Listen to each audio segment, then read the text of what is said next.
Hey everyone, it's Matt from surfcitytcg here, talking about some changes that we need to make to our Sauron the Dark Lord deck as a result of, well, I'm sure you're already aware, if you haven't been living under a rock for the past week or so, that four really, but three very influential and important and powerful cards were banned from the Commander format, those being Dockside Extortionist, Mana Crypt, and Jeweled Lotus. All pieces of extremely strong, fast mana, and the goal, is questionable, and my opinion falls somewhere in the middle in terms of whether or not this was the right decision for the format. It did affect me in terms of like, obviously, I own some of these cards and some very nice versions of them, so that was a little upsetting. But something's going on right now. Wizards has taken control over the rules committee and therefore the banned and restricted list. So we'll see how this ends up playing out, if these things remain banned and what's going to happen in the future. But for now, I just want to have a discussion about what kind of role these cards fill in this deck, and as such, how we can look to replace them. So let's flip over to the Moxfield deck list, which I will link in the description below.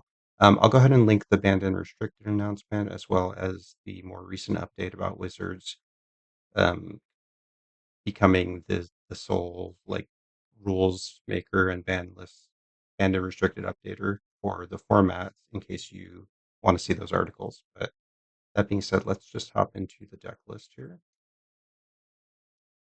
Okay, so I've already removed those pieces from the deck, but as I mentioned, all three of these cards function as fast mana.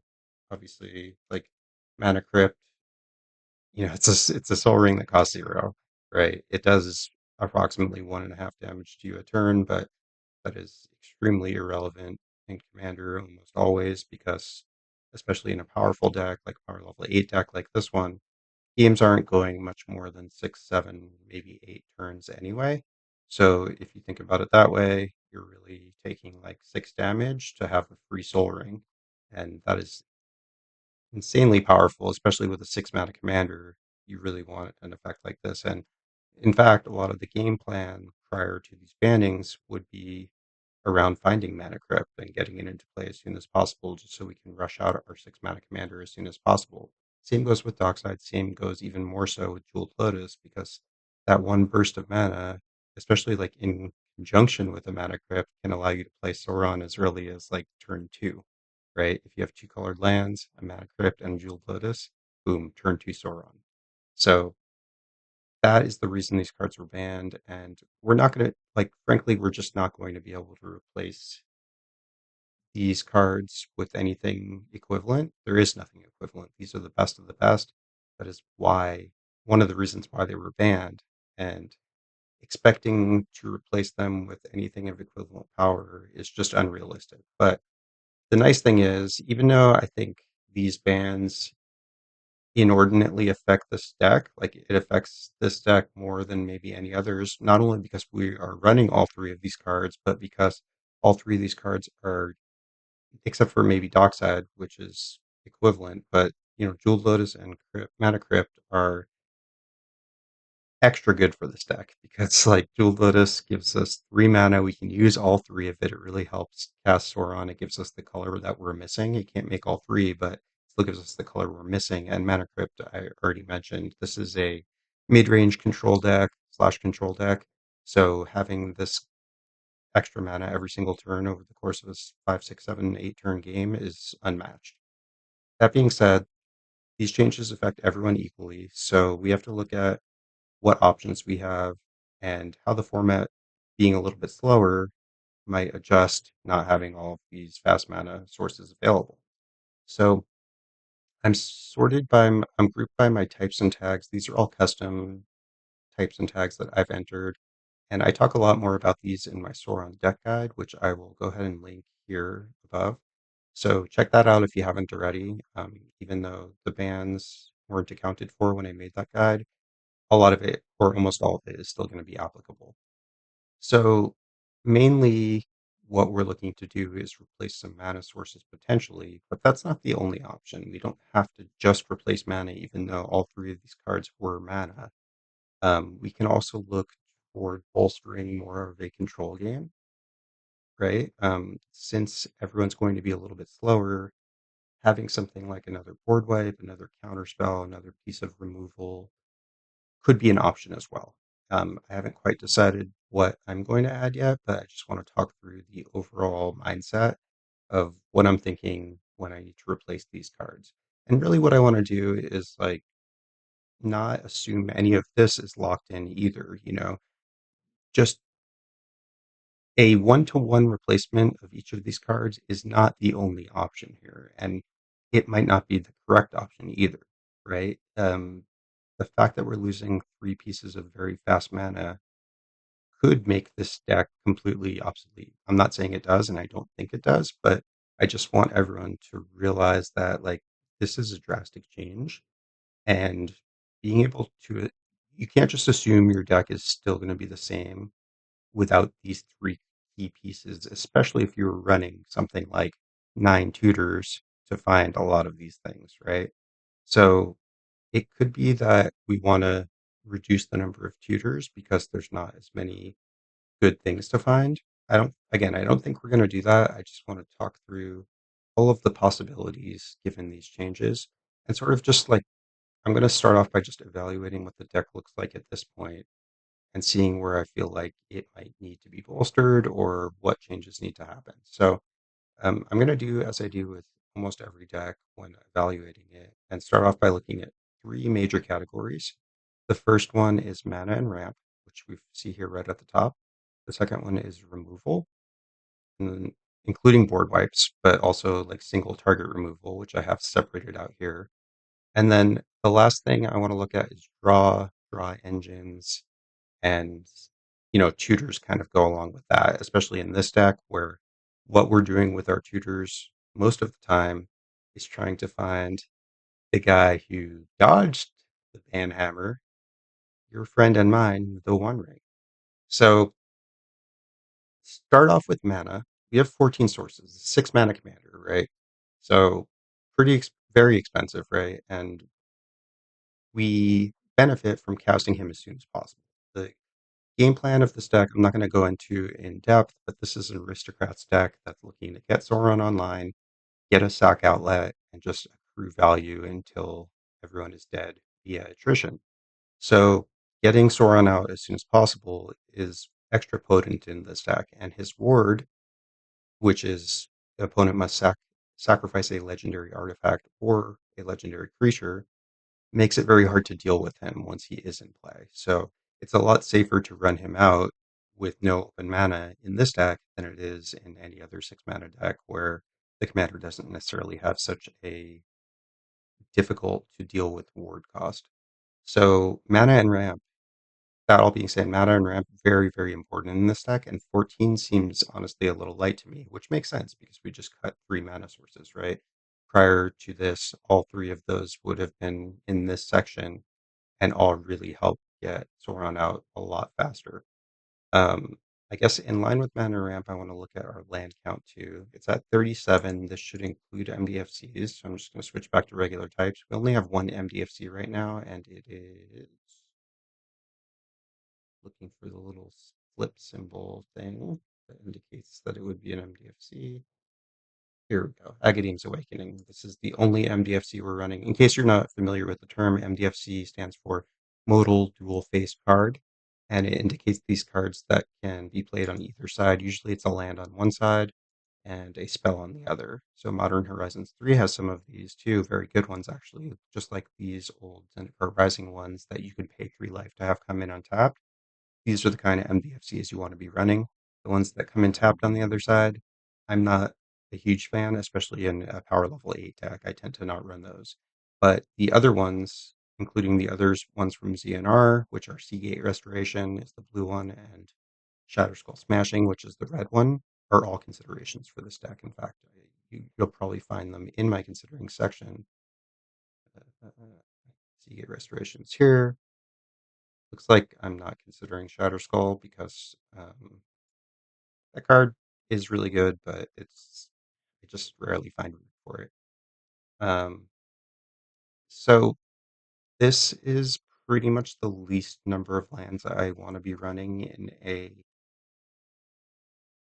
deck for which the commander is 6 mana and for which we have a lot of ways to find our draw engine, because really it's critical that we don't miss any of our first 3 land drops. So important because we have tons of ways to find the One Ring and get it into play. And then you're never missing a land drop again, pretty much, once the One Ring is in play. Maybe you miss one the turn you play it because you're only drawing one card, but after that, you're never missing a land drop. So it's hard to get the balance of lands right. This is probably about what we want, but I wouldn't necessarily be opposed to adding another one of the MDFC lands, which gets us up to 38.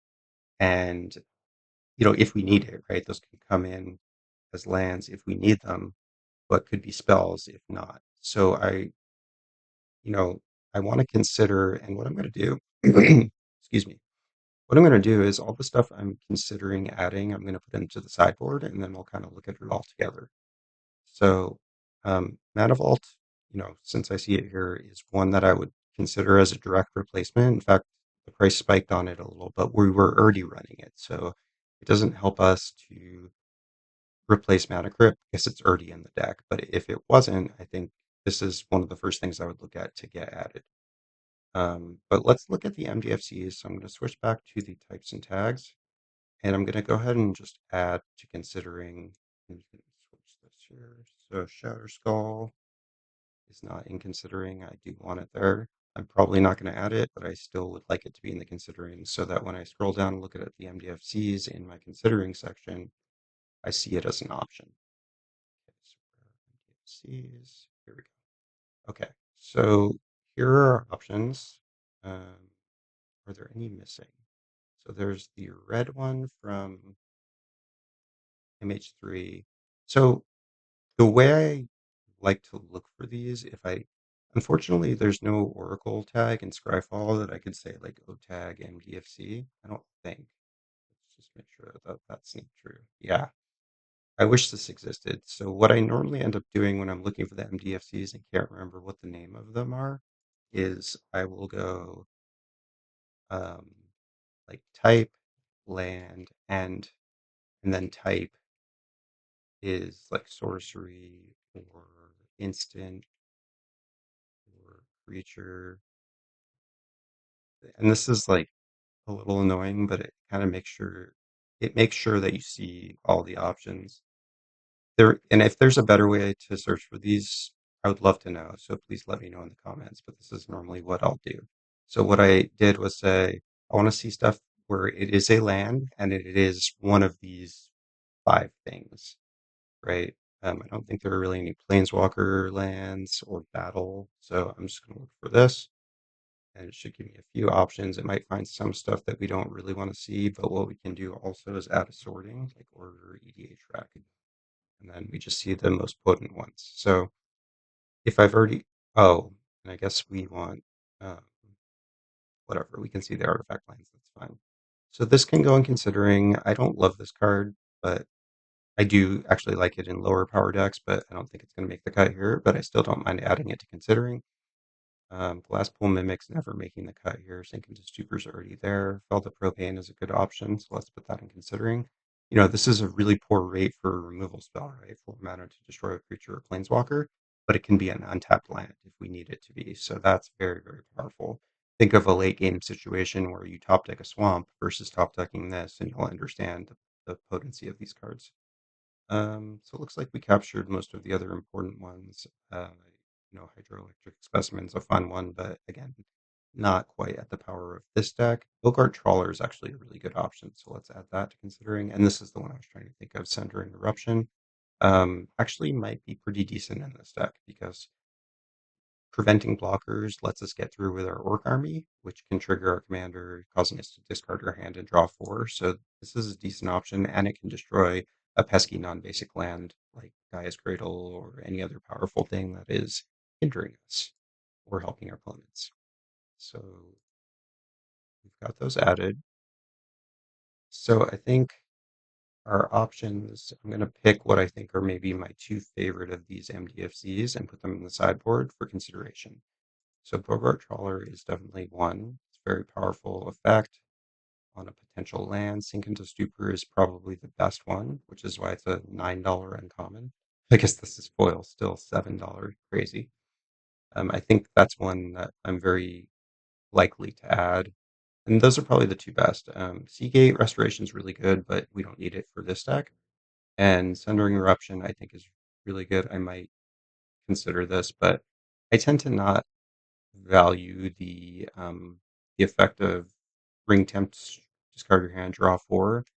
It comes in handy for sure, but the way I've built this deck, I don't tend to use it as often as some other Sauron decks do.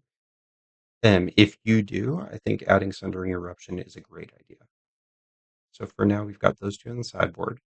And then I want to look at some other mana sources because at least like what our options are, because again, I think this count is a little bit low.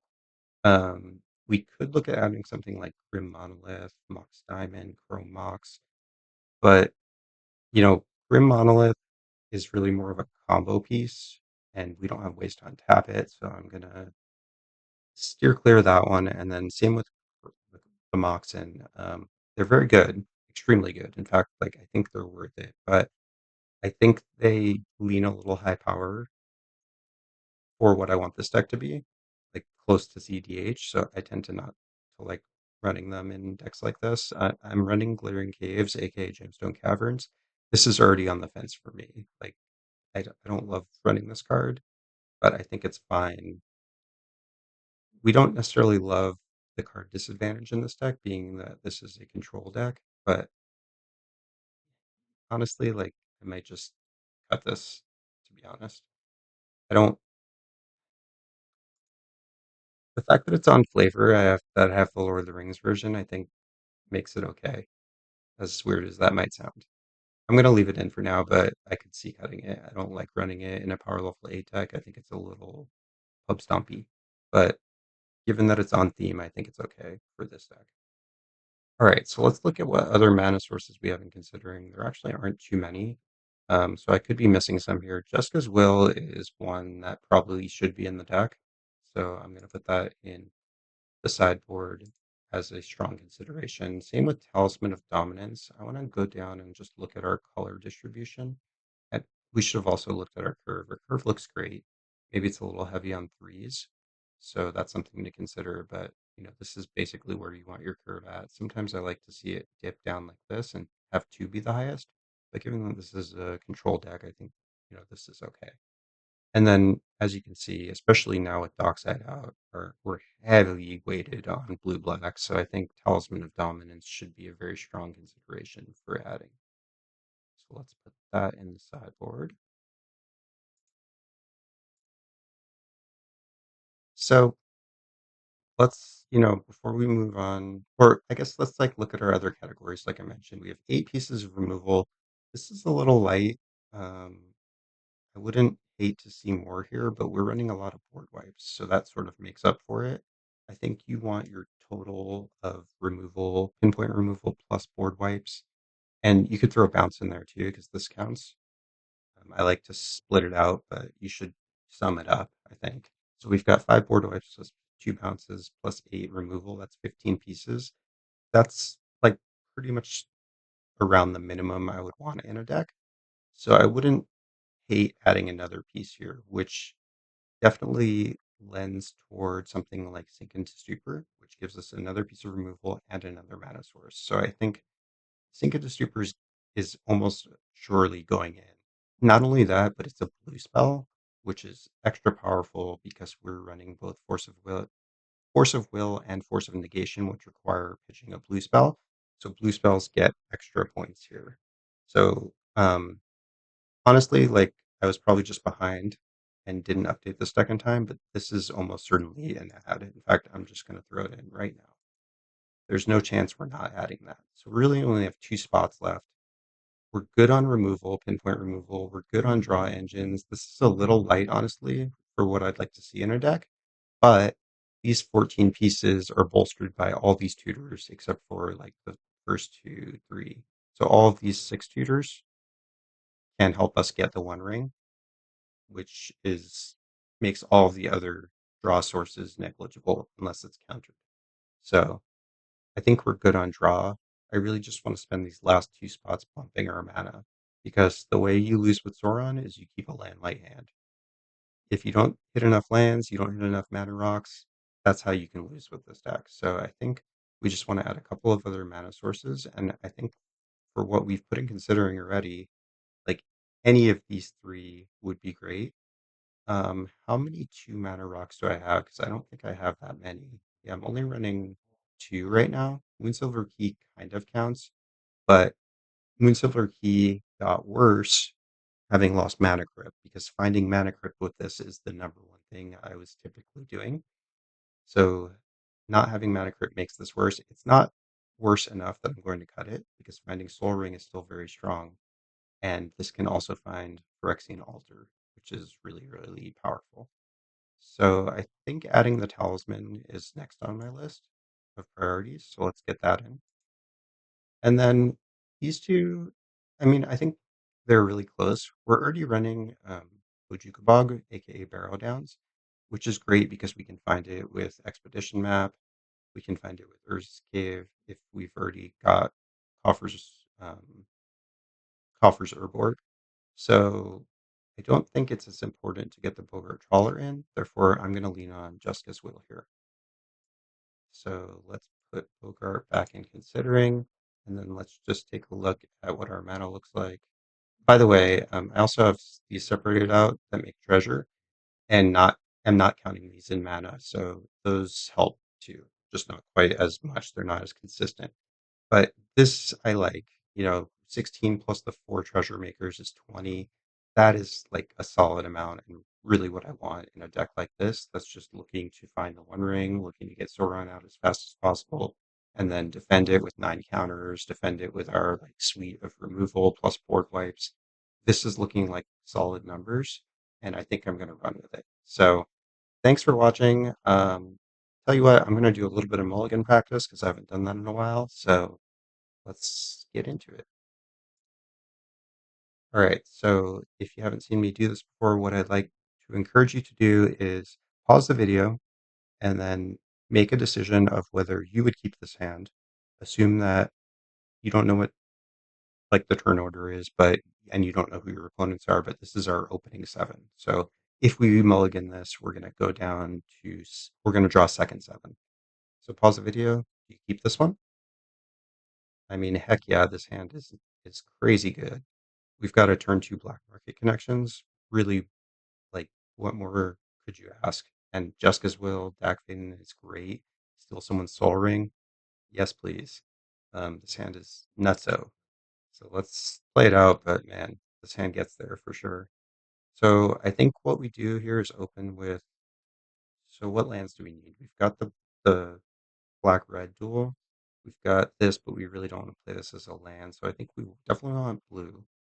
And then we probably want black as our other color. Well, not necessarily. Like this can make black, right? So we want blue for sure. I think we want blue black because those are our most important colors, and we already have red. So I would like to play the Arid Mesa because there's one off color, but this can only get us red. We want blue black, so let's play the Flooded Strand. We're gonna crack it, and we're gonna get a Surveil land, which I think we're running. I probably should have checked that. I think this might be the only one I'm running. So, because it's the most important one.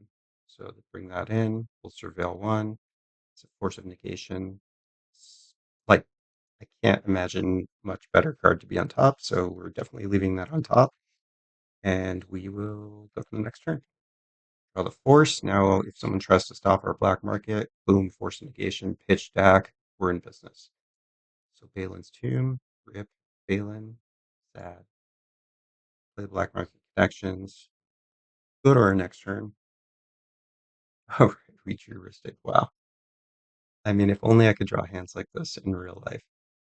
I think we full send here, not just as a meme, but because it's actually rather good in this deck. Even though we've got Balin's Tomb, we're going to be taking a lot of damage.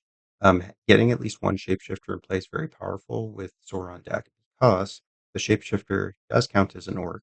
It is all creature types, and therefore it allows you to amass or sorry, when an army, sorry, not an orc, when an army deals damage to a player, the ring tempts you, which can let you draw four if your hand is light. So Shapeshifter, very good in this deck and worth having at least one. So we'll do that. I'm just going to go to a new hand. This one is too easy. All right. Pause it. Tell me, do you keep this hand? Um, I think this is keepable. Turn one, Mystic Remora in a power level 8 game is strong.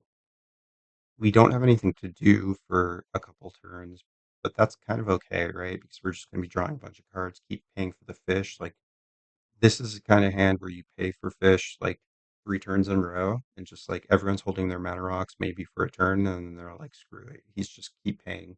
So I think you like hope to draw like 4 cards off this, draw into some mana rocks, and then slam Sauron as soon as that is done. It's hard to playtest a hand like this because you don't know how many you're going to draw. So I'm just going to go to a new hand, but I think this is keepable and I think it plays out well, especially with Arcane Denial. All right, pause it. Tell me, do you keep this hand? This hand's not a keep on an opening 7. Yawgmoth's great draw engine if we've got Sauron out, but we have no ramp. Pact of Negation's not going to help us right now. This hand is hot garbage. All right, second one. Pause it. Tell me, do you keep this hand? This is our second 7, don't forget. So if we mulligan again, we're going to 6, but don't let that influence you. Going to 6 is not that bad. But don't let me trick you either, because this hand's actually great. I would not ever mulligan this hand. It's really good. Even if this was our opening 7, I'd keep. Don't forget that Lorien Revealed is 1 colorless mana to get us any island from our deck. So if you said, well, we're a little light on blue, first of all, we've got blue, right, with Wooded Foothills, but second of all, we've got Lorien Revealed. So this hand's great. We're going to keep it. So what do we do? I think it's pretty obvious that we just play Wooded Foothills, our only choice is a Volcanic, because that's the only land that makes blue in these colors, and we cast Preordain. So we're going to scry 2, then draw a card. So here's our scry 2. Well then, I mean, yeah, we'll leave the D-Tutor on top, we'll draw the Soul Ring, and we will be very happy and go to our next turn. So yeah, so here's where it's a shame. Like, we could, I think, play Sauron here potentially if we. No, I guess we'd be 1 color short, because we'd have to detutor for Jeweled Lotus, and then we'd be down a black. But like, you can see why Jeweled Lotus is so strong in this deck previously, and why you know these bans did quite hurt. So what do we do here? This is a little bit of a tough turn, I think. We have options, right? We probably want to get Soul Ring down. I think we need to think about what we want to do next turn. And I guess the question is, like, is it possible to get Sauron out next turn? Um, I think it is. So our fast mana is Ancient Tomb, Dark Ritual. I don't think we're running Lotus Petal, although I did want to mention it and forgot. So that's a consideration, and maybe I should be running it, but I'm not currently. Um, we can also just detutor for the One Ring. That's probably what we should do. So if we play Blood Crypt and just detutor for the One Ring, then next turn we can play it, right? Because we play the Agadeem's flipped if we need to, or if we draw another land, great. But if not, we play this, and we drop Soul Ring, and then we drop the One Ring. Alternatively, oh wait, no, I'm stupid. We just play Soul Ring, and then we detutor, right? We get the One Ring. We hope to God no one has a counter for it. If we're suspecting a counter, we might slow down a little and like hold up Arcane Denial for it. But you know, it's really like case by case on that. All right, next turn. Oh wait, wow. Okay. Well, you know, plans have changed, right? I forgot about Mana Vault. I still think the ring was the right play here, but we could play Sauron here, right? We could shock in Agadeems. We could tap Soul Ring for Mana Crypt or Mana Vault, and then we could tap 3 colors plus Mana Vault. We still end up with a colorless floating, which we could use to cycle Lorien Revealed. So that's option one, and then we end up with a tap Mana Vault. Option two is just stick with the original plan of playing the One Ring. Then we can play tapped Agadeem the Undercrypt, or whatever the heck it's called. Ag- Oh, it is Agadeem the Undercrypt. Look at me. This is a game time decision. You have to judge based on like how. I'd say if people are like pretty aggressive, there's a lot of creatures down. I would lean toward playing Sauron actually. You may think I was going to say the One Ring for the protection, but the protection helps pretty much all the time, right? Getting Sauron down as a blocker early is also like really a powerful deterrent from attacking you. Plus, the sooner you get Sauron out, the sooner you can start amassing. And we do have a sack outlet in hand. So like, yeah, I'm gonna just stop this hand here, but you really have to decide in the situation which is the right play. It's gonna depend on what's going on in the game, I would say. Let's do one more. All right, pause it. Tell me, do you keep this hand? So this hand has stuff to do, right? Um, let's for the record, I think that we don't keep this hand. We don't have a surveil land we can get. I'm pretty sure that we're not running anything except for the Undercity Sewers surveil land. If I was running another one that I could find with the Wooded Foothills, I might consider keeping this. But let's just figure out how quickly we can play Sauron with this hand. So let's say we don't draw anything. We just go Balin's Tomb, can't do anything with it. Or I guess we want to play Spawning Pit with it, right? Turn one. And then we play another land. We drop Coalition Relic. I think we can play it turn three Sauron, right? Because we charge the relic, then we untap. We get the mana from the relic, right? We'll get blue from the relic, and then we've got two red, and then this whatever taps for whatever green, and then this taps for black. So then we've got six. So maybe this hand is keepable. Like it lets us play a turn three Sauron, but it depends what opponents are playing. Like if Sauron gets countered on the stack right here, or like someone sacks their commander to swords it, we are like pretty boned, right? This hand has no recovery. If we draw land for the rest of the game, we just lose the game. So I think as an opening seven, I would rather have something that is more reliable. Like look for something better than a turn three Sauron on prayer. So um, let's try another one. So this is our second seven. Do we keep this one? I think this is definitely a keep. This hand looks great to me. Turn one Urza's Saga is really nice. As much as we'd love to turn one preordain, it's just too important to get Urza's Saga online ASAP. So let's play it out. Let's drop the Saga. Go to our next turn. Saga is on two. So it's going to go off next turn. Okay, sick. Sick draw. Um, we obviously want to preordain here. I'm just trying to figure out what land to play. I think we just play the command tower. No reason to get fancy.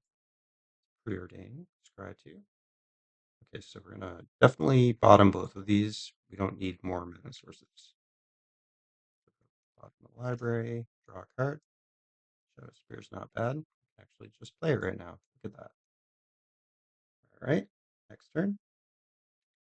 Draw for turn. Now Saga goes off. We can't make a construct because we don't have enough mana, so we'll just float a colorless. This goes to the graveyard.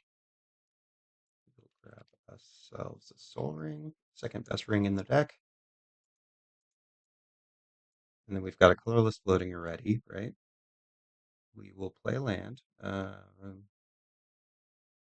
Probably playing Marsh Flats here. Colorless floating actually doesn't help us, annoyingly. So we have to tap Soul Ring anyway. But that's fine. Play Black Market Connections. Alternatively, you could have fabricated for the One Ring and played that next turn. But I like getting Black Market Connections online right away. This is like a whole extra step. And plus this pitches to force, so I'd rather play the Black Market Connections instead. Go to our next turn. Or I screwed up. We're gonna sack the fetch on end step, right? We're gonna get our Surveil land. That comes in tap, close and shuffle, Surveil 1. Ooh. Tough one. I think we leave this on top. Given that we have Fabricate already, if we didn't have to pitch Fabricate to force for some reason, if we did, then I would definitely put this in the graveyard. But if we still have these up, then I think we leave this on top. Since we've got Urza's Cave in hand, it gives us the combo, like, right there. So we draw that, and then Black Market Connections triggers. We'll lose 6. We're going to draw an extra card. We'll make a treasure, and we'll just go to town here. Like, we can run out Sauron right now because we've got our treasure. We've got 1, 2, 3, 4, 5 plus treasure. Boom. Play Sauron. Force backup. Deadly Relic online. This hand is popping, right? We don't want to, but like if we had already forced, let's say, and Deadly Relic, we could even like force plus Deadly Relic, then hit with our Orc Army, drop our hand, draw 4. And I think like if our hand is down to these 3 cards, it's worth dropping the Vamp and the coffers to draw 4 in this case. But our Shapeshifter can't even attack yet, so I don't know what I'm talking about. But yeah, this deck's looking like it's playing out really solid, so let's try it out in a real game. If you haven't already, please like and subscribe to my channel. I'm a new content creator, and I really appreciate the feedback and all of the engagement from my fans. I do this as a hobby, but I'm hoping to eventually do it as my real job. But your support and your feedback has been invaluable to me. So thank you. I never get tired of hearing it. And even if it's just something constructive that will help me learn, I appreciate everything that I hear from you guys. So like and subscribe and join my Discord if you haven't already. I'll put the description in the link below. We have a really active Discord now, a lot of great conversation that I really enjoy looking at every day. So hope to see you there and enjoy the game. If we subscribe now and we watch it, do we see your hand? No, I'm not 5. Okay.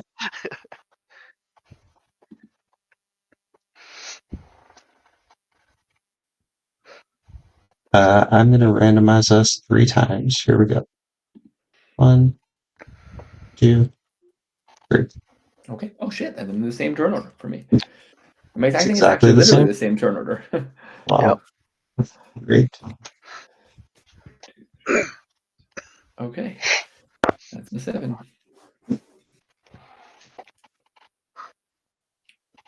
Yeah, I like it. I like it. I love it. I'll keep.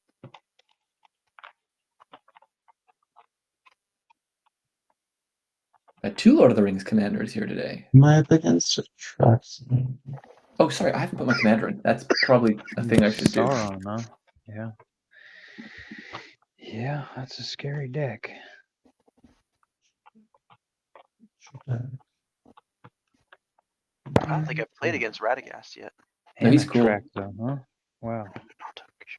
Just it's you and me. It's you and me, Ferguson. We're the only non-crazy decks here in the pod. We got a lot ally with each other. Oh, you have, what is that, a mount? You have a mount deck? Is that what that is? It's a mount. He's a mount. Yeah.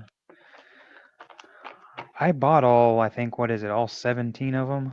I don't really know what to do with them. They're cool. I mean, Ride them. he's the only. Yeah, that's fair. Ride them into the sunset. He's the only mount in the deck, but he kind of is the centerpiece of the deck. So, as I personally feel, commanders ought to be.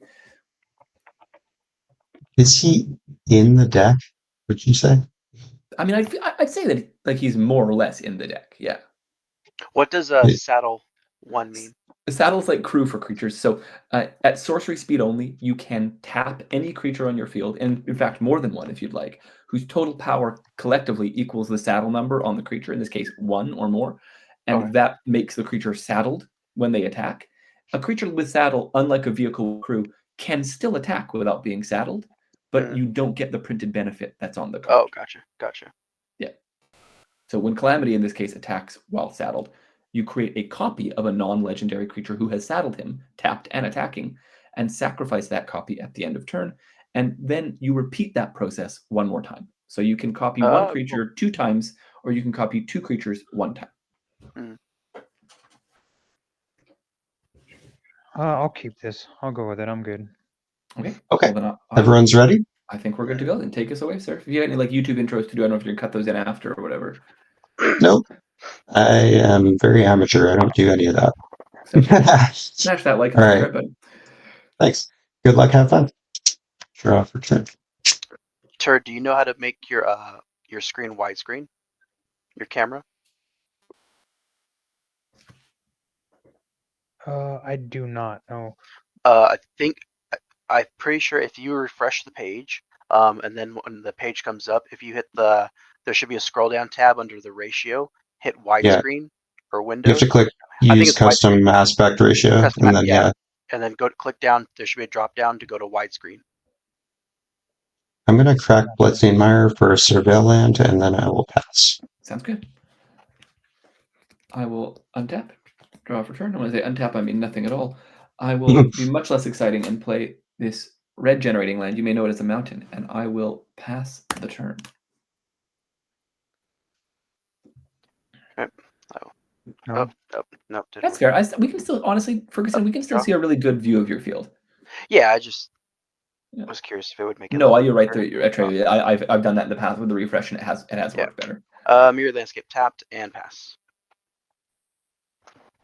I'll put a Lorien revealed in the graveyard. As part of the surveil? Okay. Yeah. Right. On me? Okay. Yeah, Fergus, on you. I will draw for turn, play a forest, pass. See, there you go. You and me. Basic lands and pass. Welcome to the club. Draw. Now I'm scared of like Blood Moon though. I have none in the deck, none such. Excellent.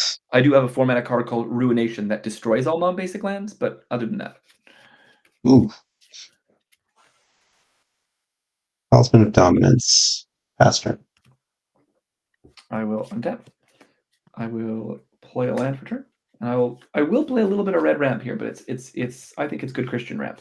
I'm gonna play Ruby Medallion. Nope, that's Jewish ramp right there. Hey now, I am Jewish, and so therefore am allowed.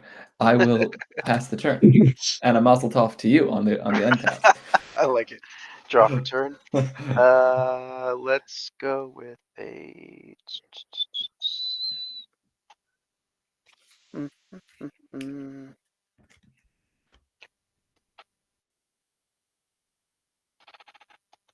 Go with a swamp, tap it for a signet, and pass. There you go. Is that Azorius or?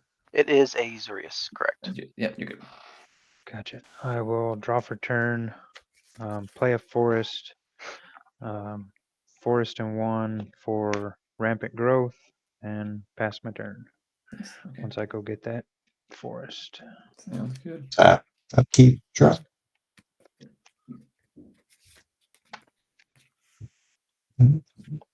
Start off by tapping 2 for a Knight's Whisper. Ooh, yeah. So- Draw two, lose 2? Lose 2, draw 2. Yep.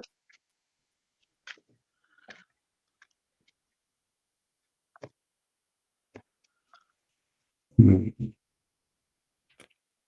Okay, I will. I'm afraid not familiar. No, I can say with confidence I have no recursion in this deck. Alright, I'll play Barrow Downs tapped as Bojuka Bog. I'll hit you turn. Get wrecked. Take For that rampant growth out of your. No, he played a 2? Bojuka Bog, which How exiles much? somebody's graveyard when it enters the Oh, battlefield. So he's okay, exiling gotcha. your rampant Yeah. growth. Yeah, it's just I think it's the Gotcha. only targetable graveyard right now. Yeah. Faster. I will untap. I will draw for turn. I will play this mountain. Should I be surprised? I will pay 2 mana, reduced by 1. I will play a Patron of the Arts. It is a 3/1 Dragon Noble that says that when it enters the battlefield and when it dies, I create a treasure token. Nice. I will make a treasure token. So is she like disguised as a human, or what's She's a going on? she's a dragon noble. She is a noble dragon. She says it's okay. My mother owns the museum as part of her. Yeah, I saw that. Her text. That's a very Karen thing to say. My friend owns this place. Just That's you know, okay. I own. Yeah, exactly. I own this place. You know what? That's the whole kit and caboodle for me this turn, folks. It's just red magic here. Draw one, play a spell, pass the turn. I like it. Untap. Draw. We're gonna go for white, blue, black, profane ancest and profane procession. Sorry. Then I'm gonna go windswept heath, crack that, lose life, and probably look for a triumph, and I'll pass turn. That's so sick. You can put other people's creatures onto the field under your control. Untap. Yes. Draw for turn. I kind of love it. I'll play another forest there. And yeah, I'll just well, no, I'll do this instead. I'll pay the 3 and I'm gonna do Summerwald Sage Yep. and pass my turn. It's a good boy. Summerwald Siege. Yeah, it's a good card. I like it.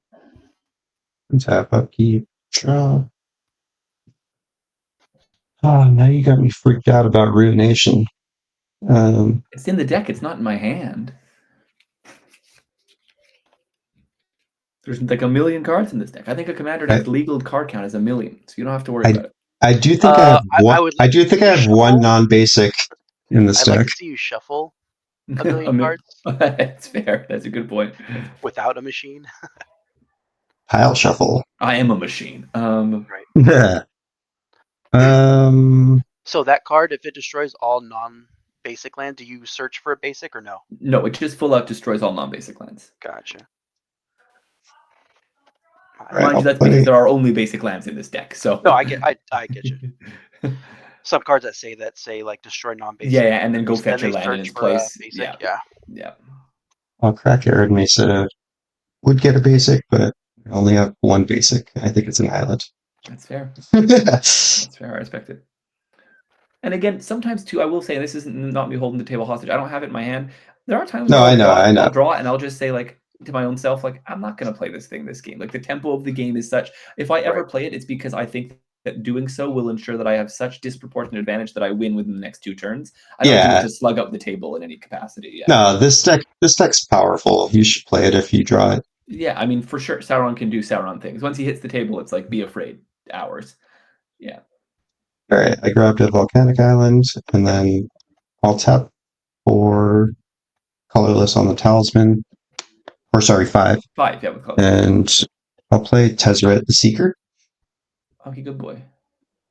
And if that resolves, I'm going to -4 him to search for an artifact, mana value 4 or less, and put it on the battlefield. Okay. And what artifact is that going to be? Well, I am playing Sauron. Is it the One Ring? How could it not be? But you don't get the protection, do you? I don't. Only Yeah, if cast from cast it. hand. Right. Okay, fair enough. One ring hits the table. I have no responses. All right, pass turn. Okay. I will untap. I will draw for turn. I will play a land. I will tap 4 mana. And then I will sacrifice this treasure for a red mana.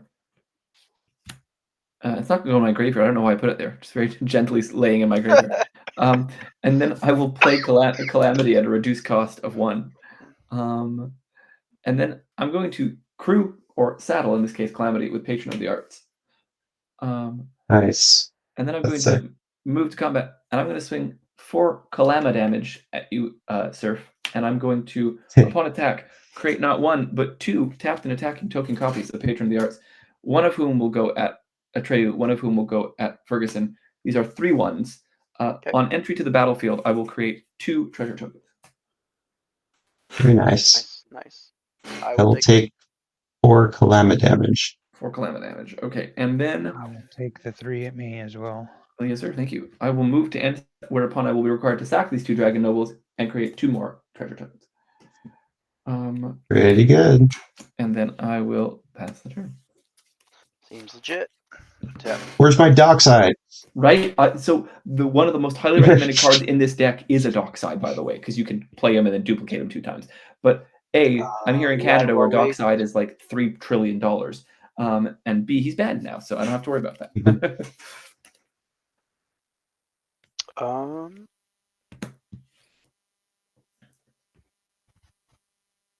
Oh, it's Atraxa Grand Unit. Oh, so it's not proliferated Atraxa. It's get 10 cards Atraxa. Yeah. It's the better Atraxa. Yeah, this one's better. Infinitely It's the better. Yeah. Well, I really only use it for the ability, like because you can blink it a bunch of times and go crazy well, with it. that's what people say, but I'm like, I really don't want to discard my hand though. It's fair. If you have a hand size delimiter, then you can. If you have like 1, 2, or 3 drops, maybe. Oh yeah, but I have like 3 or 4 different no max hand sizes, but still. Sure. You can't guarantee you're going to get them. Yeah. Yeah. That's fair. Good stuff. I do not begrudge you playing that commander. She's fantastic. 5 for. We're gonna go Eldest Reborn. Each player sacrifices a creature or planeswalker. Sure, I will sacrifice a Patron of the Art, and in so doing, I will make a treasure token. And then I will pass turn. Where was the Eldest Reborn when Tezzeret was about to hit the... I'm kidding. Either as soon as Tezzeret hits the... I was hoping he was going to hit the board. I was like, ooh, I'm going to hit 3 targets. He never sticks around is the problem. He hits and then people use him to get their 1 ring or something else. I will play Forest again here. And... yeah, well...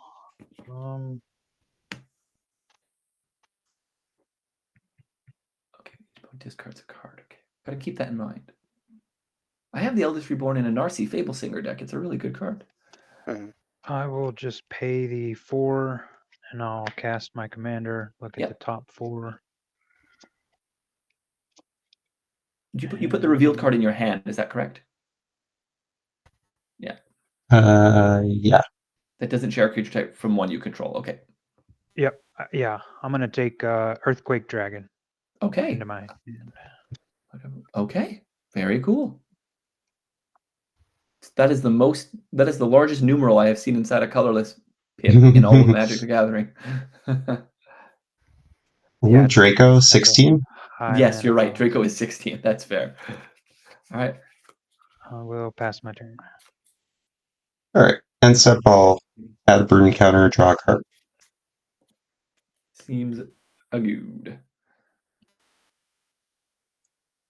Ooh, that's interesting. Untap. I will lose 1 life from my burdens.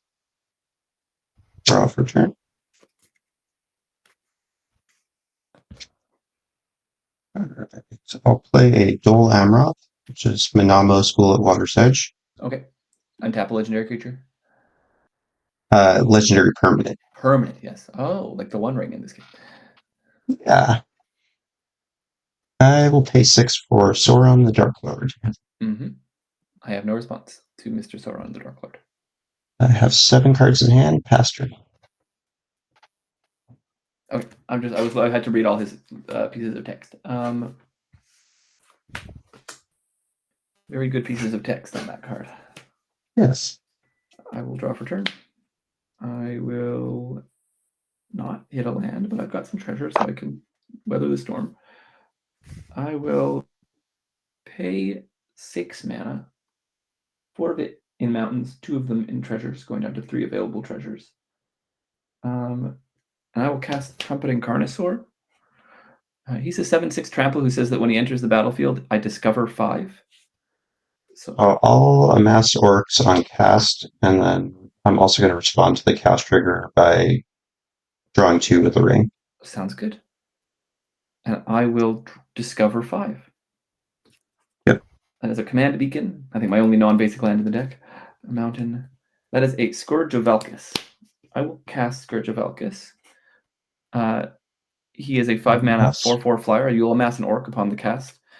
Whenever Scourge of Velkus or another dragon enters the battlefield under my control, it deals X damage to any target, where X is the number of dragons that I control.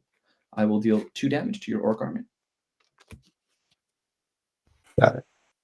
I'm going to saddle Calamity with Trumpeting Carnosaur. And then I'm going to move to combat. I'm going to swing Calamity at Atreyu for 4. On swing, I'm going to put 2 tapped and attacking token copies of Trumpeting Carnosaur into play, each of whom I'm going to have attacking Matt. On entry, before blocks and damage, I will discover 5 2 more times.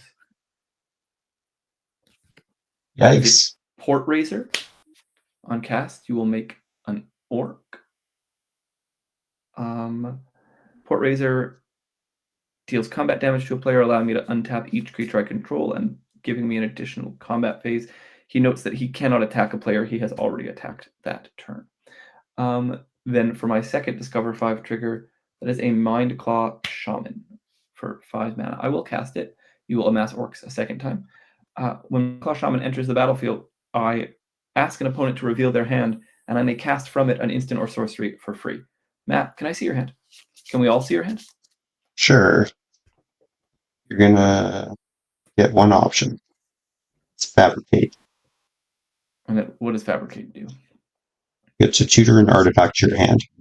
Is it any artifact, or is it an artifact 2 or less? Any artifact. There's a Meathook Massacre, some lands, Ponder. 4 land, including Urza Saga Maltium, Meathook Massacre, Pitiless Plunderer, Yawgmoth Grand Physician, and Ponder. And Ponder. Okay. I will cast Fabricate without paying its mana cost, amassing you a 3rd orc. And I will go search for an artifact. Do I put it in hand? Yep. And I will reveal it to all, of course, to prove that it is indeed an artifact. I will get the Panharmonicon. Seems good. And then there are 14 damage worth of dinosaurs coming your way, man. Yikes. I'm taking 4. Yeah, I'm attacking you with 4 Atreyu on the Calamity damage. Okay. And then there are 2 7/6 tramplers. Block. I will block and take 11. Unless you have effects. No effects at all. No effects whatsoever. I will move 20. to my hand. Flying Claws in play. There. None of these are dragons, so not relevant. I will move to my end step, whereupon I will sacrifice 2 copies of Trumpeting Carnosaur.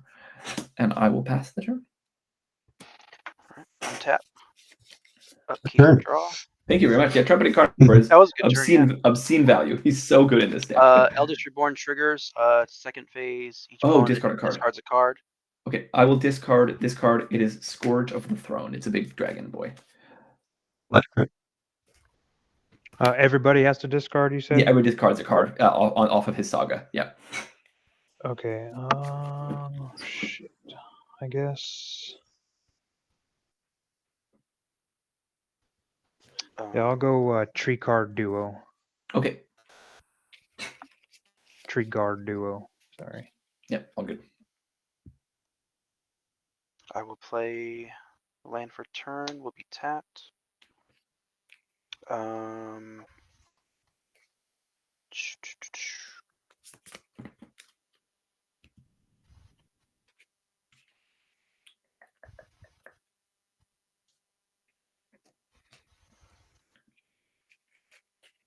I'll tap 5 for Sidisi. Oh, yeah. I will exploit, sacrifice her. Yeah, she's so good. She's just like a good tutor. And I will look for a card, and I will pass turn. Okay, untap, drop a turn. Nice, I needed that. I'll play a forest, and I will tap 2 for Thought Vessel, Mm-hmm. and forest, and 1 for Gyre Sage. I'll Mm-hmm. look at the top 2. I think my deck's upside down. I'm gonna take.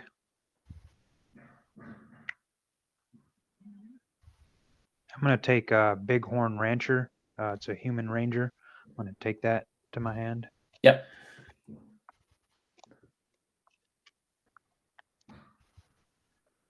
And then I'll go 2 forests and 1 for Eladamari Corvectol. Nice. He's the Modern Horizons 3-1. Yeah. Yeah. And that'll trigger Gyre Sage, and I'll look at the top 3. Yeah, he's so good. Eladamri is so good. Yeah, it's a good card. Oh, nice. I'm gonna take Galta Primal Hunger. It's a dinosaur. Oh, yes. Take Yeah. that in my hand. Galta's a good boy.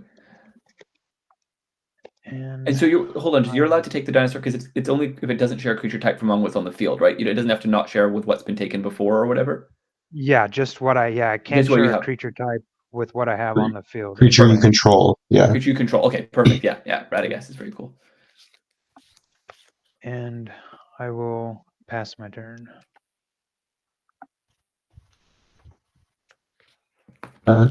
Eli, how many cards in hand?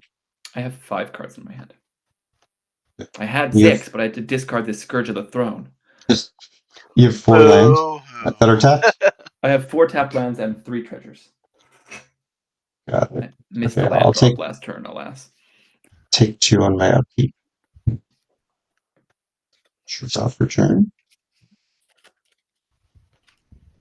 I will put them here as well for visibility. And because of the fact that I'm a mono red player and I'm forecasting that I have absolutely no responses in my hand. So if you're gonna do something, it's gonna work. I'll tap the ring in my main phase and draw 3.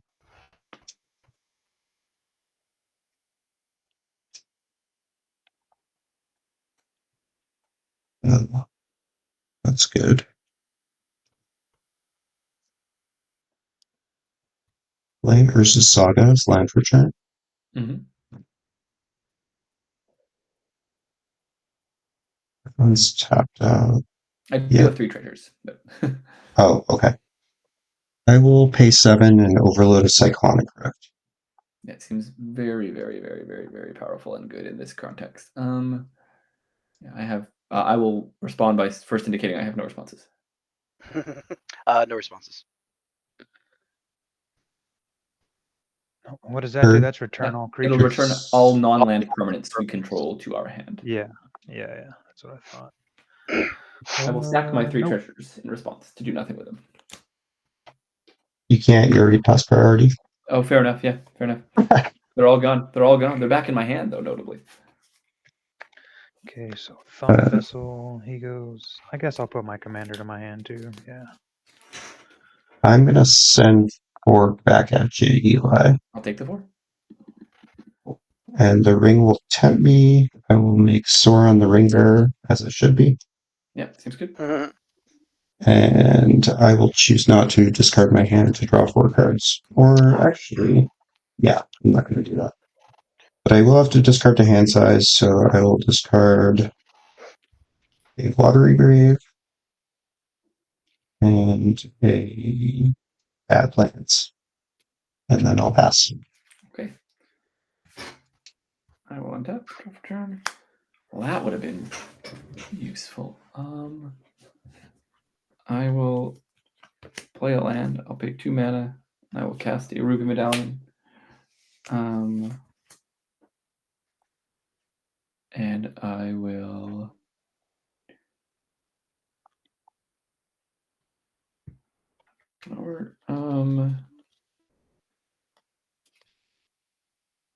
I will pay 2 mana. I will cast the Devilish Valet. That looks so fun. I want to build it now. Calamity is really fun. He's really good. Good boy, Calamity. I will actually.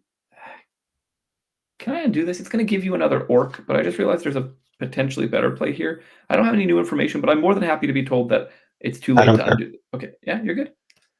Okay. As long as no one else cares, I don't care. It's totally up to the table. I will defer to the table. Okay. No, I don't care. Yeah, I was thinking about using this later, but I feel like I should use it now. So I'm going to bring this guy back, give myself back 2 mana. As long as you don't destroy all non-basic. None such. No, I'm going to pay 2 mana, reduce by 1, and I'm instead going to Seething Song to give myself 5 mana. And I am going to use some of it for something different, I guess. I'm going to use... So you've restocked your hand. I'm going to use 4 of it to cast at a reduced cost of Mindclaw Shaman. And I'm going to target you again, Matt. And I'm going to see if there's a better instant or sorcery in your hand that I can cast. Sure. So the only new cards are Felwar Stone and Nadir's Nightblade. So, I have Ponder. It's the only option, I believe. What is it do again? Scry 2, draw a card? No, it's look at the top 3. Oh, you can put them back in any order and draw, or you can shuffle. No, it's optional. So you can either put them back in any order and draw, or you can shuffle and draw. Nice. Okay, perfect. Here's what I'm going to do. I'm going to ponder away. I'm going to look at the top 3. I'm going to shuffle and draw. It's the first time I've ever shuffled and drawn off of a ponder. I'm going to do it. Really? I do it frequently. I just didn't have anything good in those top 3. Yeah, so it's kind of like a draw 3 in that case. Because you cleared away 3 garbage cards. Exactly. At least 3 cards that are garbage at the moment, you know? And then I'm going to draw a card. Okay, not terrible. And then I've got 2 mana available.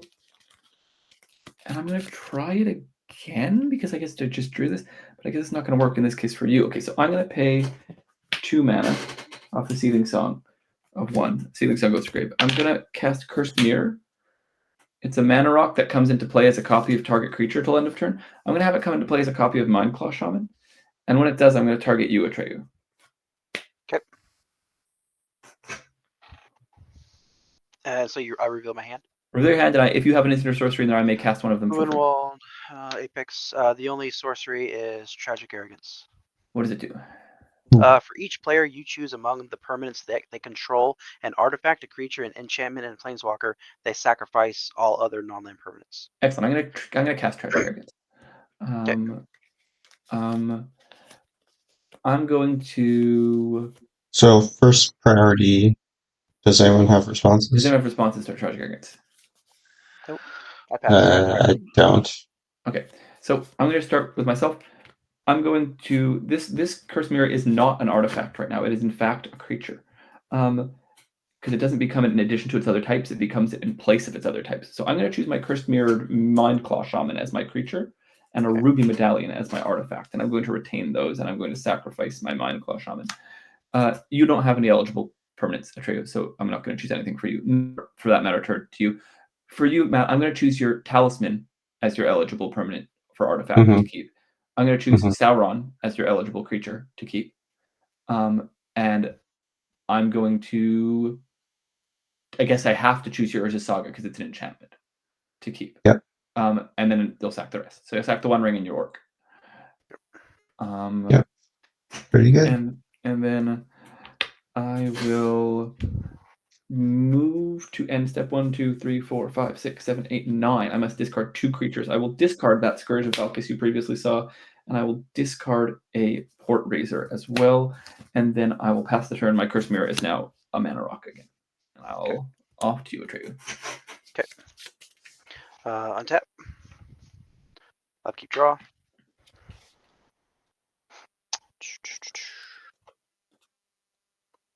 Let's see.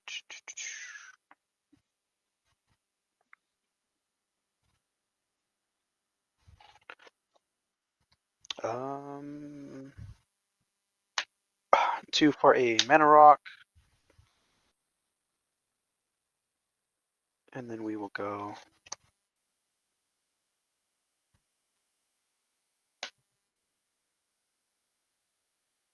We're going to go 2 and.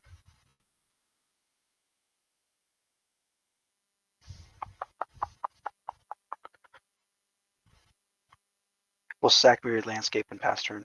Nice. Okay. Go grab some lands. Get some lands. All right. Ferg, it's on you. Yeah. Untap. Draw for turn. Yeah, I'll pay the 2 for Thought Vessel. So I don't have to discard any of this stuff here. Yeah. Yeah. And The rebuild is always a pain.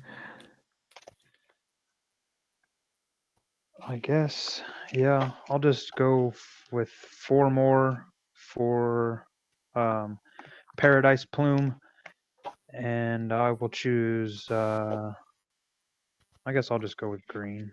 Make Okay. it easy. I don't have to keep track of y'all stuff. And I will tap a Paradise Plume for a green, Thought Vessel for 1, and I will play Gyre Sage, gain a life, pass my turn. Seems good. It's upkeep, draw.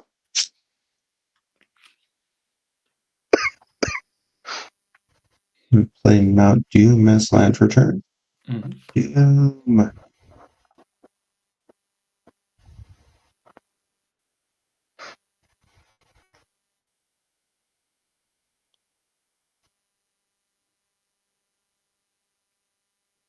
Mhm.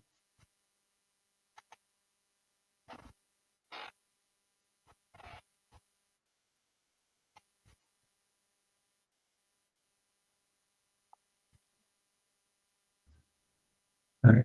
Pay 2 for a Fellwar Stone. Mm-hmm.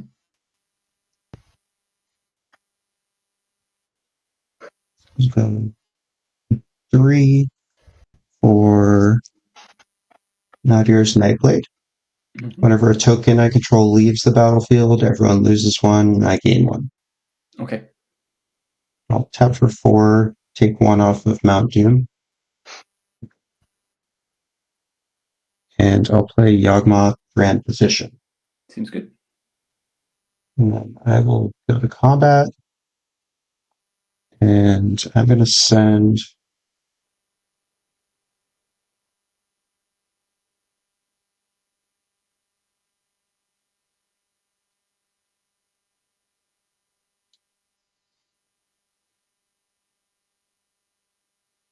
I'll send Sauron at you, Eli, and I will send Orc Army at you, Atreyu. For 4? Yep. Okay.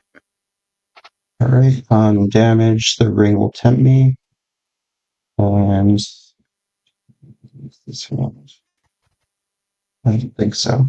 I'm going to keep my hand, and I'll keep Sauron as the ring bearer, and I will pass. Sounds good. On tap. Draw turn. I'll play a land.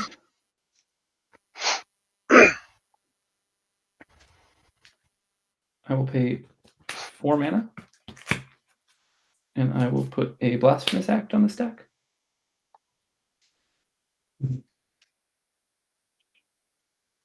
Anyone responding? Nope. Nope. I'll allow it. I'll respond. I'm going to sack. So with Sauron's mass trigger on the stack, I'm going to sack this Orc Army to give -1/-1 to Gyre Sage. Is it a 0/2? That's a 1/2. Okay, that's fine. So I'll lose a life, but then I'll gain 1 from Nadir's Nightblade. And we'll So each lose everyone life, so lose 1. Yeah. Yep. And I'll draw a card.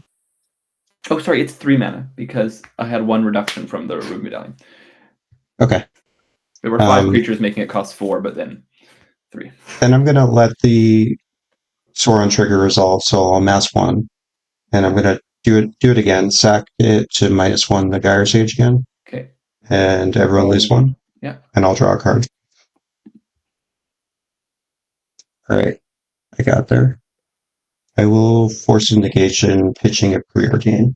Oh, that's a bummer. Yeah, I've got no. I mean, I'm in red. I've got no responses. I had this, but I needed to draw a blue card. Yeah, that's the real shame. There. I thought I had you there.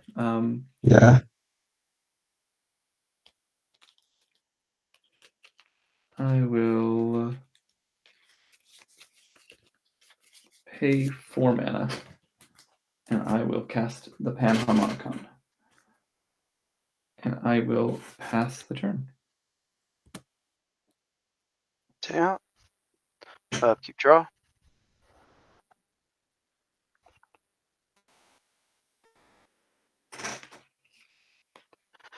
Mm-hmm.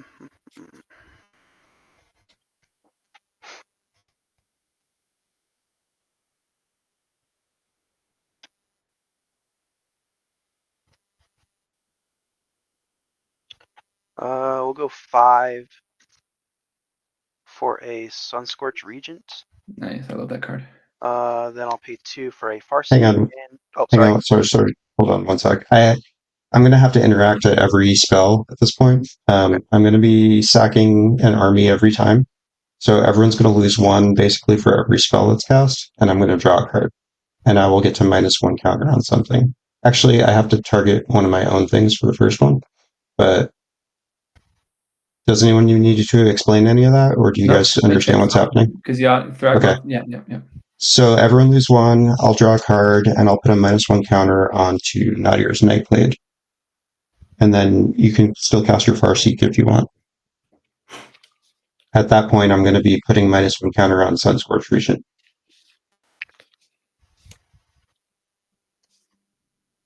And drawing another card, and everyone should lose 1 more. So everyone should have lost 2 total. Yep, I'll lose 2. I'll put 26, 25.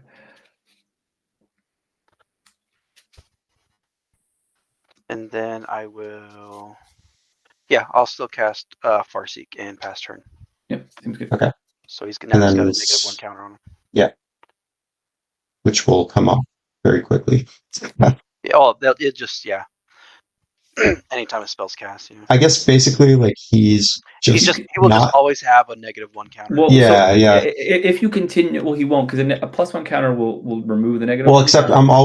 I'm always going to be adding it to him, and he's always going to be removing it. If you intend to always add it to him, that's correct. Yeah. Well, yeah, unless I switch targets, exactly. Yeah. Okay. Untap, draw for turn. Oh, yeah. I don't really know now. I guess forest and 2, and I will do cultivate, and I will gain a life from the Paradise Plume.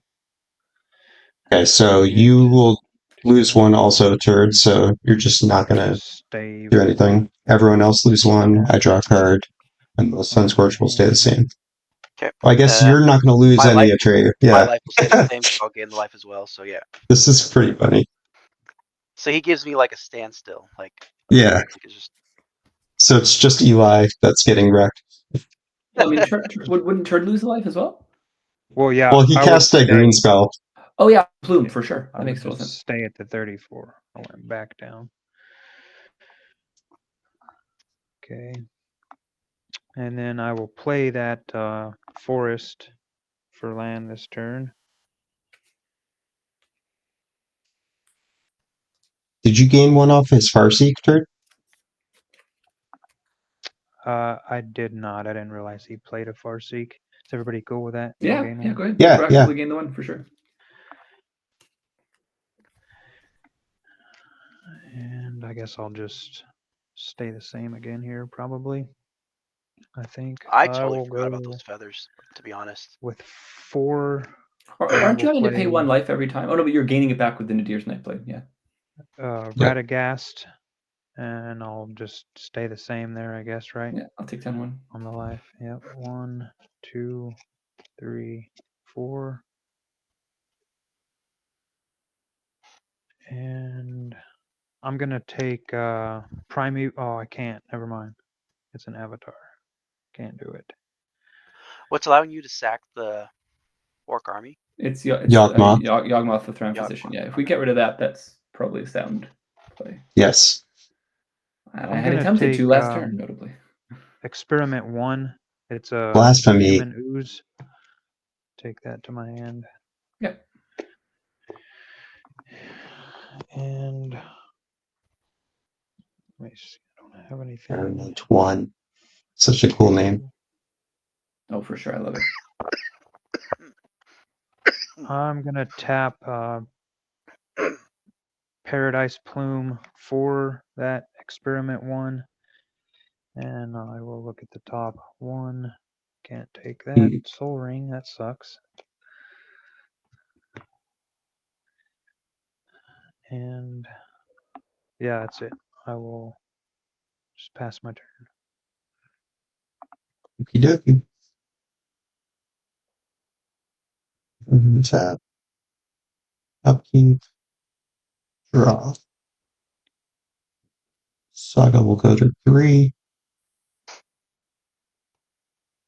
I'm going to make a construct. I only have 2 artifacts.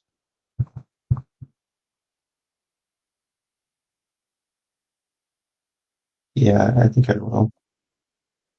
So I'll tap these 2. Before this gets sacrificed, I'll create a construct. Yep.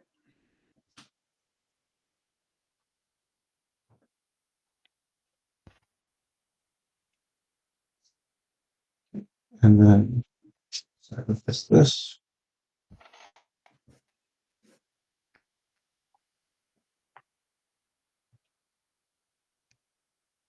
I'm going to grab a Morgul Knife, aka Shadow Spear.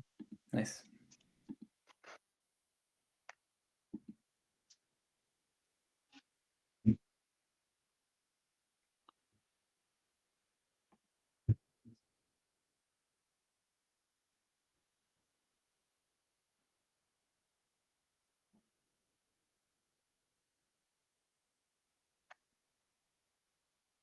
I'll play an Exotic Orchard as land for turn.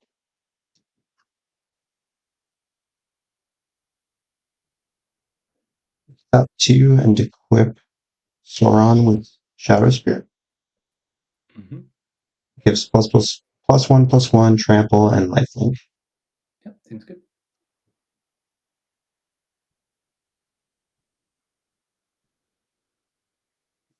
I'll pay 4. I guess I'll use the Monsoon, so I'll take 1. And I'll play a Pitiless Plunderer. Then I'll go to combat. I'm going to send Sauron your way, Eli, and I will send.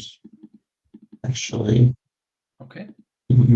instead of that, I'm going to send Orc Army at you, Eli, and I will send. I'm just going to send both at you. Okay. It's a 2-player game today. Oh, you're dead? No, I mean you are only Oh, attacking okay. me. Oh, well, you're the only one open. With an 8 quadrillion. Plus, you're the trampler, scariest. I'm not particularly. Yeah. Okay. 1, 2. I'm just way more scared of you than them. Okay. No fine. offense to anyone, but I think you're the most likely to cause me problems. Take the damage. Consider it a compliment. I'll gain 8 from lifelink.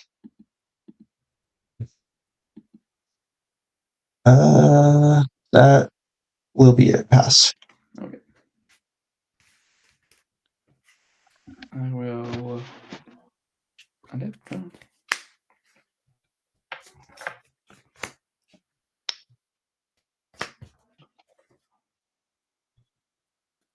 Okay. It's possible.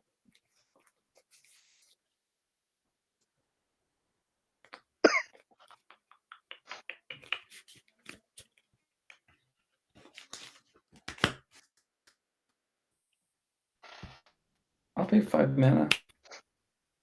I will cast Trumpeting Carnosaur. I'll essentially lose life for that. On ETB, I'll discover. Yes. So I'll discover minus 5. 1 to the. Yeah, I'll keep hitting the Sun Scorch, but I'm also going to make a treasure every time now. Okay. I will. I'll discover 5 2 times. I will. It's a Bolt Bend. I'll put that in my hand. And that is an unexpected windfall. I will discard a Devilish Valet. And I'll lose life. And I will. I'll minus 1 to the Carnosaur this time. So your Sun Scorch will lose its -1. And I will draw 2 cards and create 2 treasure tokens. So it just comes off. Yeah. Okay. And then you should lose 1, Eli, and so should you, Turd. I did. And then. Actually, Turd, I don't know if you got the other one either, so I forgot to say it. So you should lose another one. Yep. Yeah.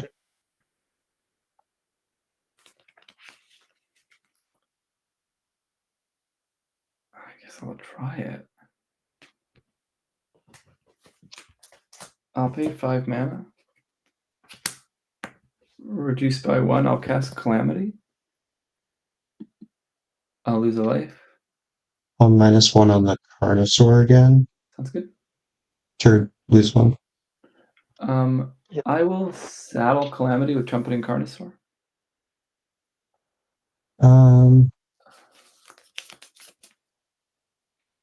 Let me think for 1 sec. So when you attack, you're going to create 2 of those. It won't have the counters. It's got 4 toughness at this point. It's got 4 toughness at this point, yeah. Did you put the counter on the Carnosaur or the Regent? The Carnosaur, I believe.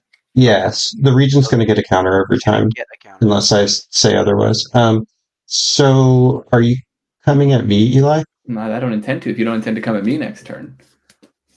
Well, I don't agree to that, but I won't kill your Carnosaur right now if you don't attack me. I won't attack you. Okay, deal. Alright, I'll attack you, Fergus. You got the most life for 4. On attack, I will create 2 tapped and attacking token copies of Trumpeting Carnosaur, one of whom will attack Atreyu as I'm upholding my bargain. On entry, I will discover 5 4 times. 4 times. And Oh, how forgot big about is the- Panharmonicon. What's the Nice. initial 4? The initial 4 is my commander. He's a 4/6. And Okay, I'll just block with my commander. He doesn't have anything else, no, right? no Just trample, no tempest. nothing, no nothing to that. Okay, yeah, I'll just block with But in my case it affects the commander. field, before blocks, I have to do my Well, discover. yeah, we're not at blocks yet. Yeah, so I discover 5 4 times. That is a Call Forth the Tempest, but it costs 8 mana, so it's not going to go up. Woo. That's a City on Fire. That is a Hellspur Posse Boss. When he comes into play, I will create 2 1/1 red mercenary creature tokens that can tap to give a creature +1/+0 as a sorcery. All my other outlaws have haste while he is in play, and I will create 4 of them instead of 2 of them because of the Panharmonicon. So I will just Okay. I'm going to -1 on the Sunscorch again for now. Okay, but so there's 4 Well, of these. it'll stay with the +1. Yeah. Spell, Right. so. Yeah, That it is just won't get bigger. That is discover trigger number 1. Second discover trigger. And Eli and Turd each lose 1 if you didn't already. Yeah, that's a Hellkite Tyrant, but he costs 6, so it's too expensive. Mountain. That is a Chaos Warp. I will cast Chaos Warp targeting Yawgmoth. Oh yeah, there you go.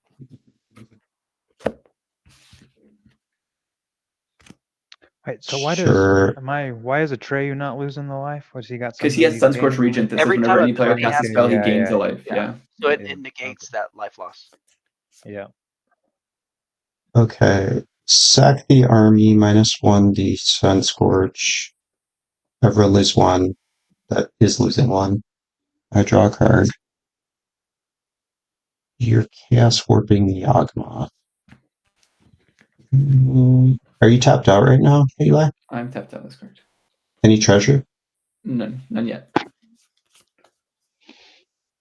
When you say yet, I mean, is there something pending? I have 2 more spells on the stack with Discover. I don't know if they're going to hit anything that's Okay, going to generate but anything. the windfall already resolved, right? The unexpected And windfall, I you can use use that those mana treasures? to cast Calamity. Yeah. Roger that. Okay. I'm going to crack 2 treasures going down to 3 and tap 1. Everyone lose 2 when the treasures die, and I gain 2 from the Nightshade, or Nightblade, rather. Yeah. Actually, you're at 7?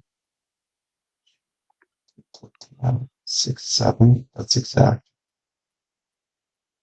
At least only have just gonna. Discover triggers. Well, I would have if you didn't force my hand. No one's forcing your hand. I mean, your deck is, I think, to be frank, and it's okay if I'm being recorded now, a fair bit above the posted power level, and I think this is a bit of a pub stomp. So I'm just sort of leveling the playing field, to be completely honest. I mean, this was a 7 to 8 lobby.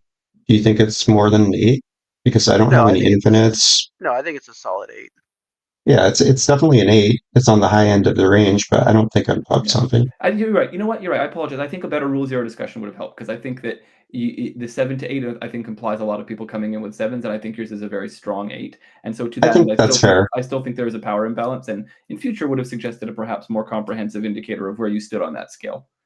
I think that's fair. I just cut all 3 of the ban cards, so I wasn't certain of the power level, as this is the first time I'm playing it since the changes. But you're certain. I think that's fair. Just some candor. Anyway, I can scoop if you're gonna. I appreciate the candor. I am gonna kill you. Yeah, I'll sack these 2 to generate 2 more treasures, and then I'll sack all 5 treasures, doing 7 to everyone. Yeah, that's fair. And you take 7 too, Atreya. Yep. And I draw 2.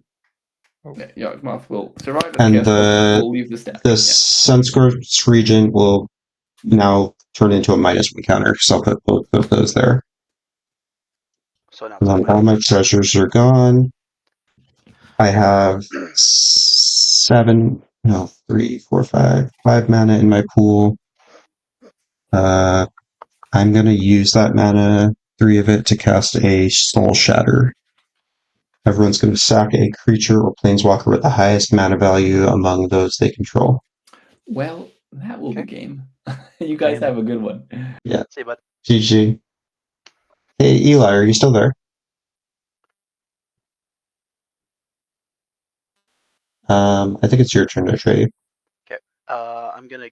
Do I gain a life off that one? Off you casting that spell? Or no? Yes. Yeah. Okay. Untap. Upkeep draw.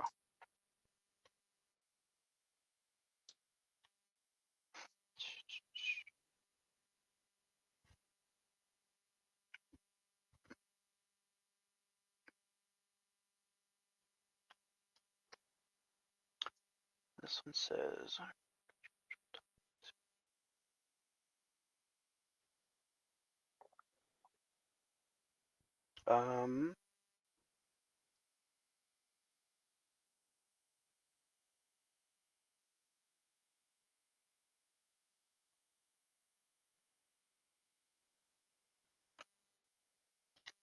Profane Procession.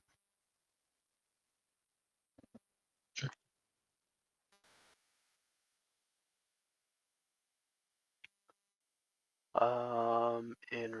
And then I'll just do it now. Tap 5. I'm gonna exile Yawgmoth. Yeah. Oops.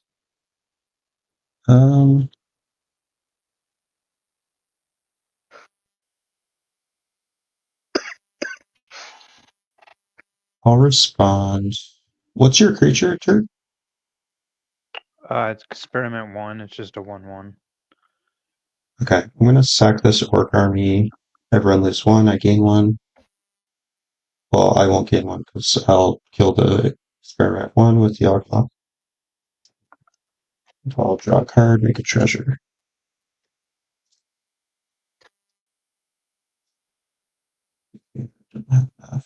Yeah, you got it. It gets exiled. Well, Any other stack outlet? Okay, you got it. And then I'll pass turn. Okay, I will untap, draw for turn, and man,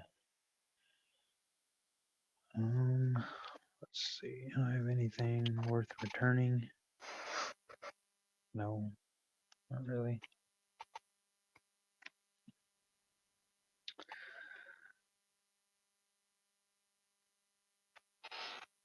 Do you have any artifacts or enchantments over there, Matt? Yeah, I've got a Shadow Spear, a Talisman of Dominance, a Felwar Stone, and a Treasure Token. What does the Shadow Sphere do? It's an equipment that gives +1/+1 trample and lifelink, and it also has an activated ability that can remove like hexproof and indestructible from opponents' stuff temporarily. Gotcha. It's pretty good removal target if that's what you were thinking. Yeah, I think that's what I'll go with. I'm gonna do. I'll go 4.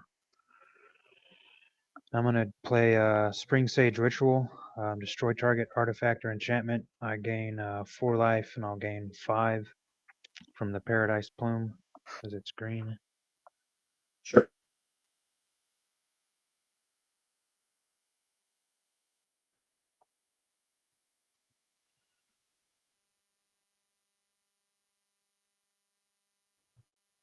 And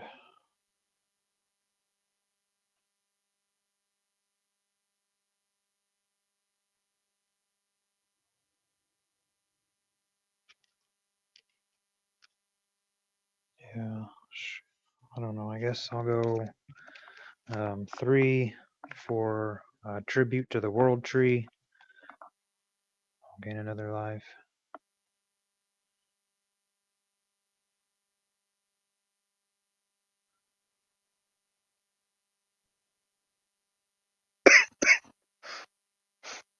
And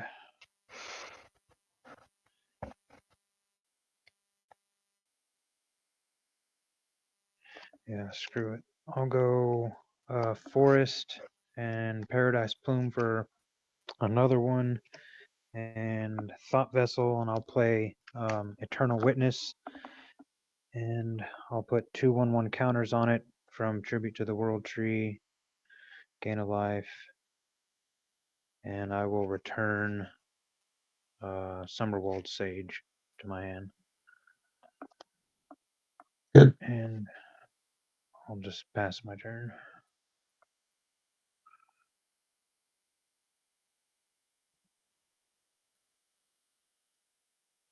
Untap, key, draw.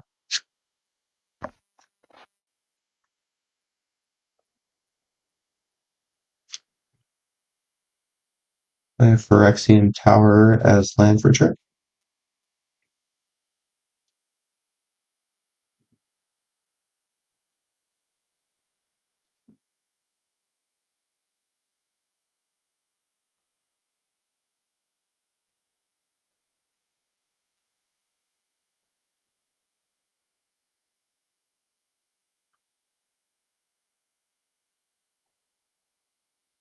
Mhm.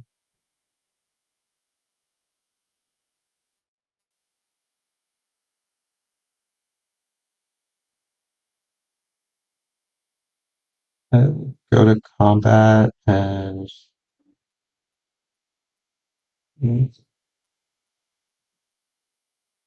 attack. I'll send all these at you, Atreyu. Okay. On How much? attack, I draw a card and discard a card. Discard Marsh Flats. It's 11, 7 of which is Commander. All right, I'll take 11. I'll be down to 5.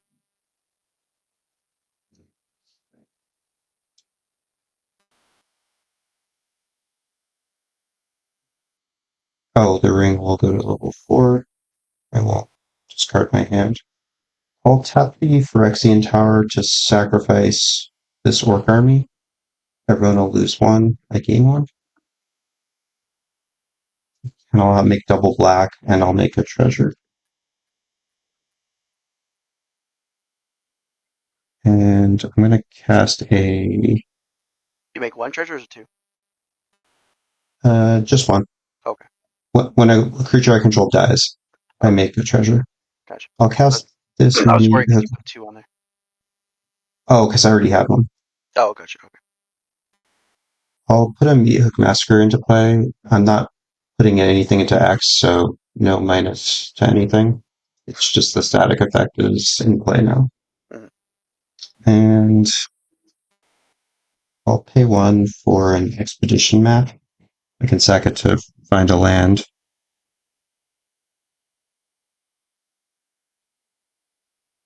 Let's finish you.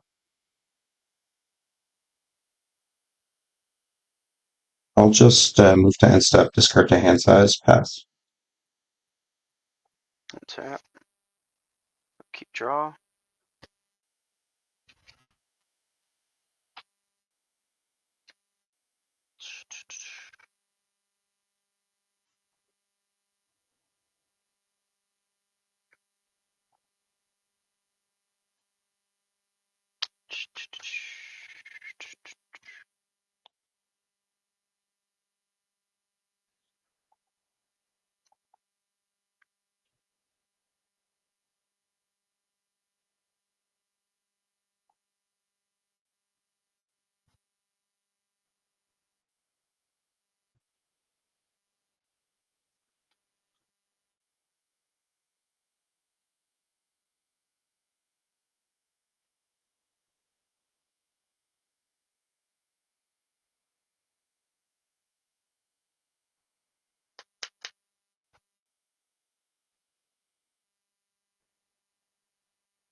Yep.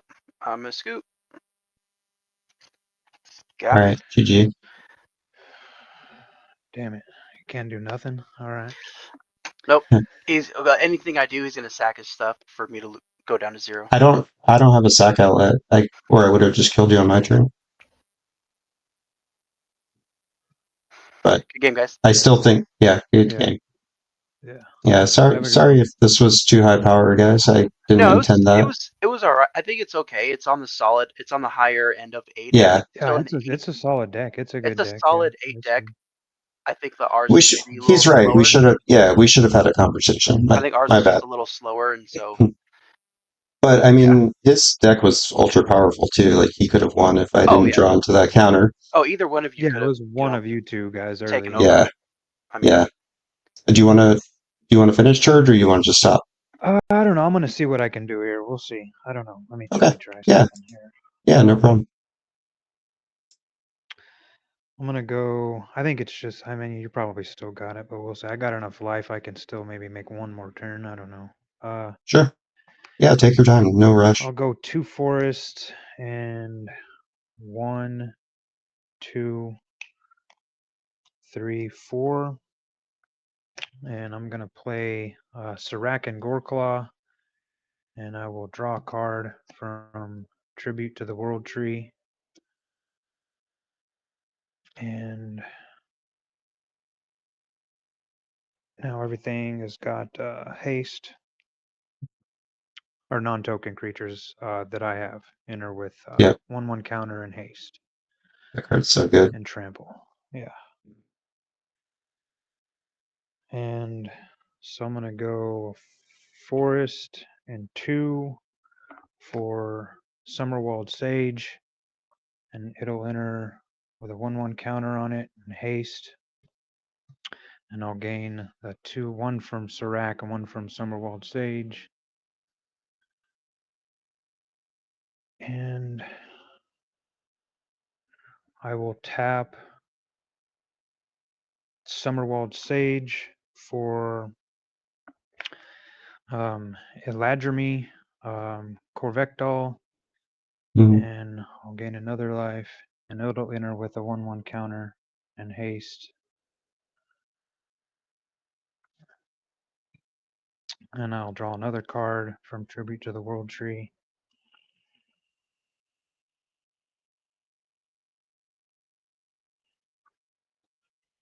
And now I'm gonna use a forest for Gift of the Viper. Put a 1/1 counter, a reach counter, and a death touch counter on target creature and untap it. I'm going to choose Sumberwald Sage. I'll respond. So it has reach, death touch. I'll respond another with a 1/1 deadly counter, and relic gain a on life. this. Can you hear me? Maybe it'll go. There we go. Can you hear me? I'm going to refresh.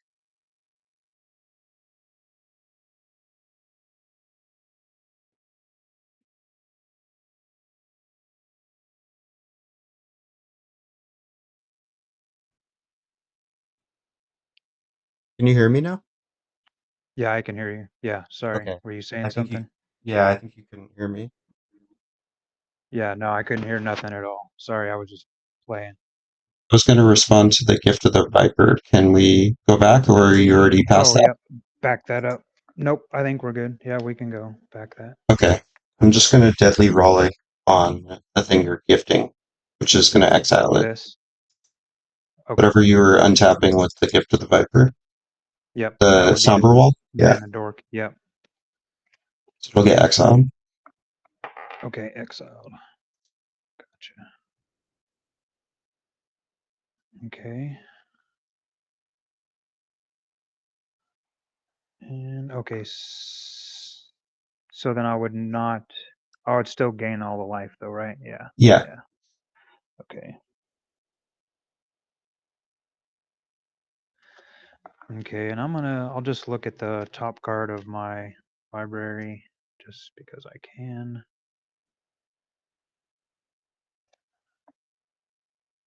Okay. And well, I don't know. Yeah, that was a good response. That was kind of, I had one more creature I could have got out, and I don't think it was. Might as well spin the wheel on the Eladamri, right? You can look Well, at I the top. don't have. I can't. I would have been able to play a creature and then with him and then activate it, and I can't now Wait, because why it's can't you?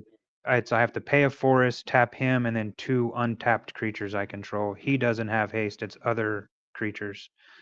So Oh, I would have to tap a but Ladrumi. tapping them via Eladamri doesn't require them to have haste. Well, he has summoning sickness.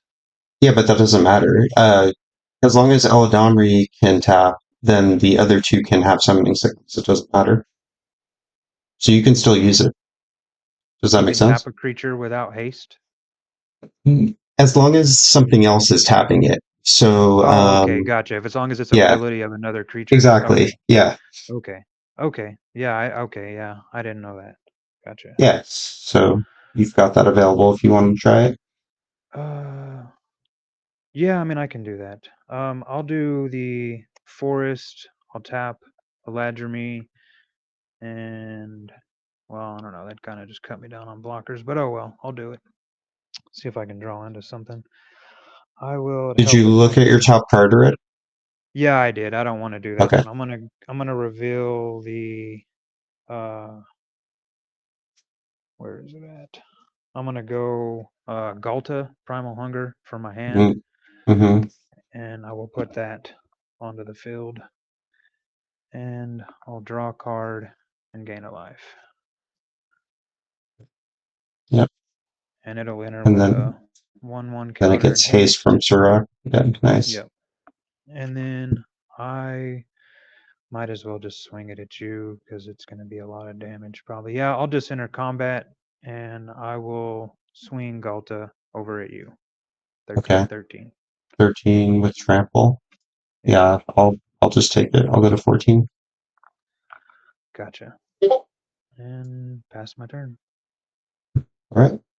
End step, I'm gonna sack the expedition map to search for a land, put it into my hand.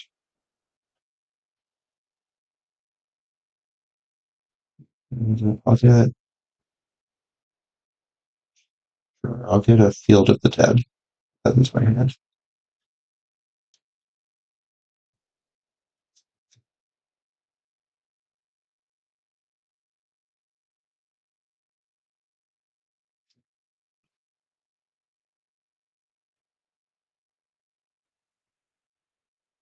Tap. Upkeep. Draw. I'll play the Field of the Dead, which will make me a zombie. And you have no blockers? No blockers. Okay.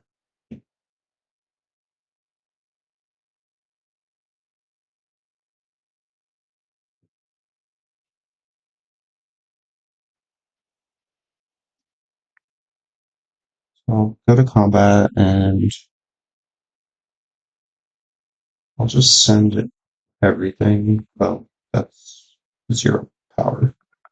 I'll send these 3 for 11. 7 of which Okay. is commander. So I'll go to 20. And I'll take On attack, the ring will 7. trigger. I'll draw a card, then discard a card. Discard. Gain signet. And then since the ring's on level 4, when the ring bearer hits you, you'll lose 3 life also. Okay. I'll go to 17.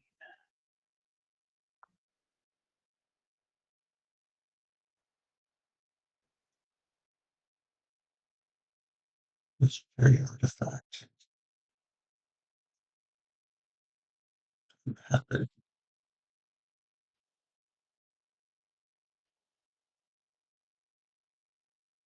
That's 17.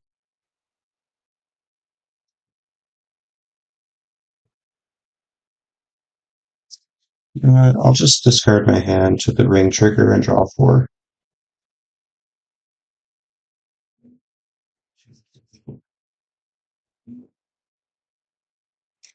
We got there. Okay. I'll play this spawning pit. It's a sack outlet, so I could sack a creature to put a charge counter on it, and I could pay 1, remove 2 charge counters to put a 2/2 creature into play. So I think I can kill you now. You're at 17. Every token I sack does 2. So if I sack 1, 2, 3, 4 creatures, that does 4 plus 2 is 6. That makes me 4 They're all tokens, treasures. though.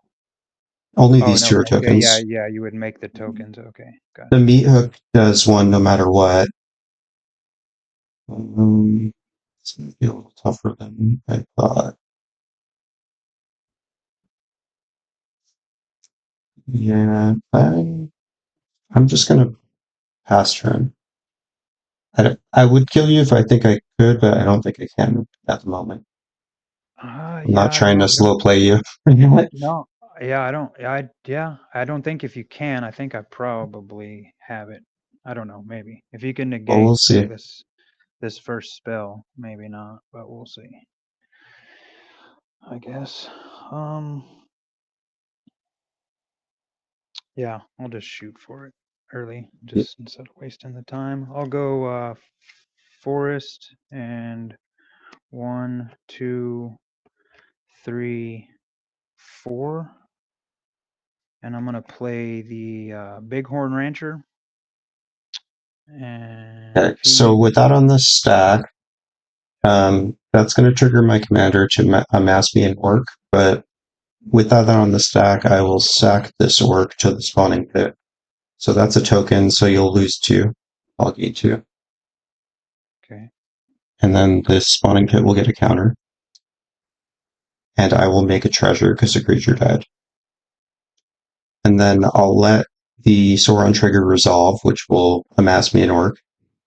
And I'm going to sack it again to the spawning pit, so lose 2. I gain 2. And this will make another treasure.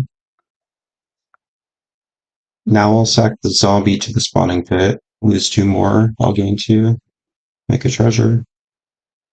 This gets a counter. I will pay 1 to remove 2 charge counters and make a spawn creature, which I'll immediately sack to the spawning pit again. So lose 2 more. I Okay. gain 2, I make another treasure. Now you're at 9, so I'll pay another You 1. got it, right? Yeah. I think I have it, yeah. So I'll make another spawn, sack it. This will get 1 counter, you lose 2, I gain 2, Yeah. make another treasure. Yeah, I think like you might have been able to win if you didn't play a spell, because I just needed 1 more token. Well, I might have had it anyway. I might have just miscalculated, because now I could just sack all 7 treasures to kill you. Right. Yeah. But I don't know, that was close. Good game though. Well Yep. played. Right on. Yep. Good All one. right. I See ya. tried. Damn it. Yep. Yeah, no, you did. Good, good.